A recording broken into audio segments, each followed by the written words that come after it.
सिंध के हंगामा खेज बल्दियाती इलेक्शन में पीपल्स पार्टी ने मैदान मार लिया। गैर हतमी गैर सरकारी नताज के मुताबिक 14 अजला में पीपल्स पार्टी 2189 सीटों के साथ सबसे आगे, JUI 96 और GDA के हाथ 39 नशस्तें आईं। PTI 13, नून लीग 3 और 37 सीटों पर आज़ाद उम्मीदवार कामयाब। 946 नशस्तों पर उम्मीदवार पहले ही बिला मुकाबला मुंतखब हो चुके हैं।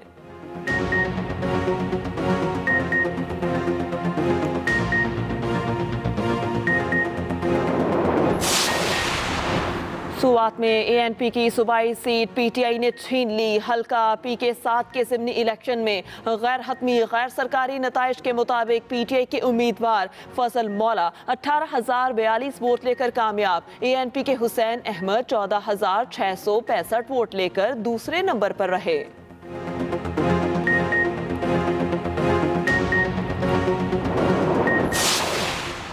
मुल्क में कोरोना वबा फिर से पंजे काटने लगी। 24 घंटों में 2 मरीज इंतकाल कर गए। NIH के मुताबिक मुल्क में कोरोना के मज़ीद 352 मरीज रिपोर्ट हुए। कोरोना की शरह 2.85% तक पहुंच गई।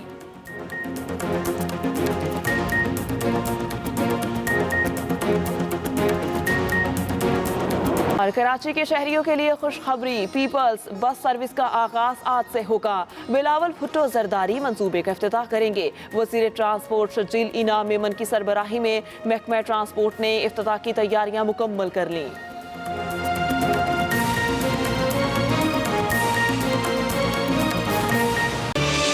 Welcome back to Expresso program के अगले हिस्से में आपको खुशामदीद कहते हैं और बात करेंगे इससे पहले कि हम आपको सेगमेंट की जानिब लेकर जाएं। शहरोज़ काशिफ, जिनको आप जानते हैं, माउंटेनियर है और पाकिस्तान के मायानाज माउंटेनियर है। अब तक तकरीबन 8,000 फीट हाइट की, जो मीटर हाइट की जो चोटियाँ हैं, उसको सर कर चुके हैं। और अभी इनका जो प्लान आ रहा है जी, नई जो एक्सपीडिशन इनकी वो नांगा पर्वत के हवाले से है, जिसके बारे में उनका कहना है कि उसको सर करने जा रहे हैं। लेकिन अपनी सोशल मीडिया पोस्ट के अंदर शहरोज़ काशिफ कुछ नाला नज़र आए हैं उन अथॉरिटी से, जिन्होंने उनसे कमिट किया था कि वो उनको फाइनेंशियली सपोर्ट करेंगे। उन्होंने इस वक्त अपनी जो माली मुश्किलात हैं उसका भी कुछ हद तक इजहार किया है और उन्होंने कहा है कि मैं समझता हूँ कि हुकूमत को और जो अथॉरिटीज़ हैं जो इस गेम को सपोर्ट होनी चाहिए और ख़ास तौर पे मुझे सपोर्ट किया जाना चाहिए। ये कुछ मनाज़िर हम आपको दिखा रहे हैं उनकी मुख्तलिफ एक्सपीडिशन जिन्होंने रिसेंटली की हैं और दुनिया भर में पाकिस्तान का नाम रोशन किया है। Is looking forward for Naga पर्वत एंड आई थिंक कि शहरोज़ जैसे लोगों को हुकूमती अथॉरिटीज़ की जानिब से ज़रूर उनकी मदद की जानी चाहिए। सपोर्ट बहुत ज़रूरी है क्योंकि इतना ज़बरदस्त काम करते हैं, पाकिस्तान का नाम रोशन सेक्टर भी आ सकता है सामने। कॉर्पोरेट सेक्टर भी कई दफ़ा बात की है, सजेशन दिए कि अगर कोई भी एक सेक्टर जो है किसी भी एक प्लेयर को सपोर्ट कर ले तो उसके लिए फ्यूचर हो सकता है। पाकिस्तान इटसेल्फ बहुत ज़्यादा ग्रो कर सकता है किसी भी स्पोर्ट के अंदर। चलिए जरा नागा पर्वत के हवाले से बात हो रही है तो अगला सेगमेंट भी हमारा निकले तेरी तलाश में है, जिसमें वकार अहमद मलिक और मुस्तनसर हुसैन तार साहब उनकी किताब जो है नागा पर्वत उस पर गुफ्तगू करें। तो देखते हैं आज का सेगमेंट।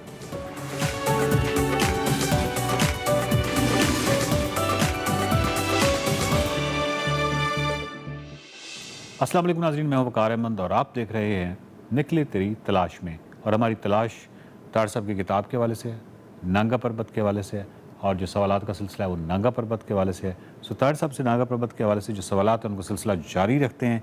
तार साहब, आपने माउंट ब्लोर एक होटल का नाम लिखा है और ये नाम एक तो किसी और किताब में नहीं मिलता और 20, 22, 23, 24 साल मुझे जो हो गए हैं मैंने भी ये नाम नहीं सुना। तो ये कोई थोड़ा सा बता सकते हैं माउंट ब्लोर होटल किस जगह पे था? गिलगित में है वैसे तो, आपने लिखा है कि गिलगित में एक होटल है माउंट ब्लोर। अच्छा, माउंट ब्लोर मेरा ख्याल है कि जहाँ पे हम ठहरे थे जाके। जी जी। तो आज से कुछ अर्सा पहले, क्योंकि गिलगित टूरिस्ट एक डेस्टिनेशन था नहीं, तो ज़्यादातर ये होता था कि जिनके बड़े घर होते थे उनको कन्वर्ट कर देते थे होटल्स, और ज़ाहिर उनके साथ बाग भी होते थे, बहुत ज़्यादा ज़मीन थी।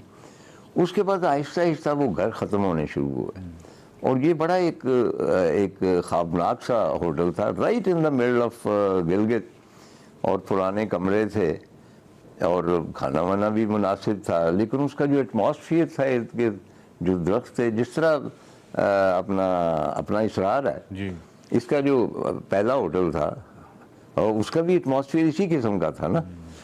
तो फिर आहिस्ता आहिस्ता अब वहाँ पे एक सुपरमार्केट बन चुकी, चुनाचे ओरिजिनलिटी आहिस्ता आहिस्ता वो मतलब ख़त्म हो जाती है फाइनेंशियल जो मसाइल हैं उनकी वजह से। तार साहब, ये जो होटल था ये गिलगित में एयरपोर्ट रोड पे था?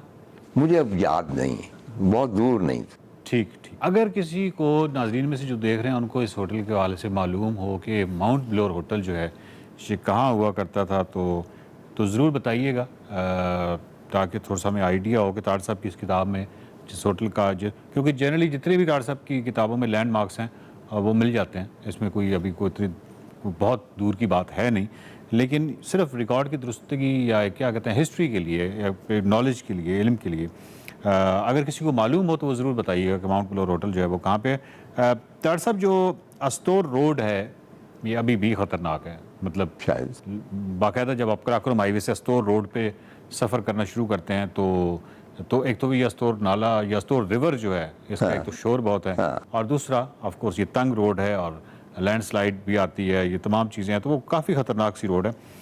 अस्तोर रोड ये जो उस वक्त आप गए थे तो क्या ये जीप ट्रैक हुआ करता था या ये प्रॉपर सड़क थी, और उस वक्त की क्या सूरत हाल थी? अच्छा, ख़तरनाक जो टर्म है ना, ये एक मतलब ये डिपेंड करता है कि आपको किस नुक्ता नज़र से देखते हैं। अगर तो आप पहली मरतबा कोई सफ़र इस किस्म का कर रहे थे तो वो तो मौत का सफ़र होता है।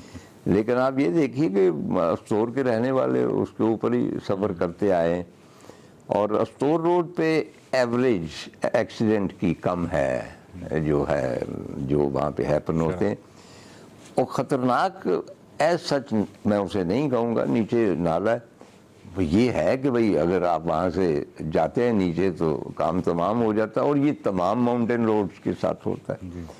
और दूसरी बात, जो अहम बात मैं आपको बता दूं कि ठीक है वहाँ एक्सीडेंट होते रहते हैं, चारा रेशम पे भी होते हैं, अपने कराकोरम पे भी, लेकिन अगर आप अपने जो हाईवेज उनकी एवरेज निकालें तो माउंटेन्स में कम एक्सीडेंट हो। जी ठीक।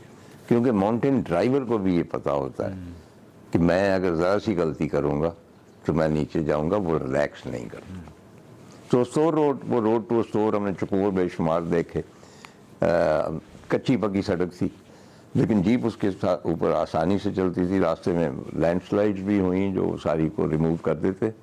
और स्टोर, मुझे अफसोस इस बात का है कि स्टोर को कम एक्सप्लोर किया गया, हालांकि ये इस पूरे रीजन में सबसे इम्पोर्टेंट था, गिलगित से भी और बाकी लोगों से भी। स्टोर वॉज सेंटर, इसीलिए स्टोर में पढ़े लिखे ज़्यादा लोग एवरेज जो है, क्योंकि इनका बराह रास्त था राब्ता श्रीनगर से, रास्ता श्रीनगर को जाता था, और इनके बेशतर लोग श्रीनगर में स्कूलों में पढ़ते थे। डॉक्टर साहब, ब्रिगेडियर असलम वाली जो सड़क थी ये आपने लिखा है कि बन रही थी, और आप दूसरी साइड पे गए, यानी बोल्डर रेंज वाली साइड, जो अब तो खैर किसी को आइडिया नहीं है कि वो वाला रास्ता हुआ करता था। तो मैं ये चाहता हूँ कि ये थोड़ा सा बता दें लोगों को, क्योंकि जनरली अभी हमारी लोग बहुत ज़्यादा फेरी मेडोज़ जाते हैं। सिर्फ मालूमात के लिए, एक इल्म के लिए लोगों को बता दीजिए कि ये जो दूसरी तरफ का जो रास्ता था वो क्या था।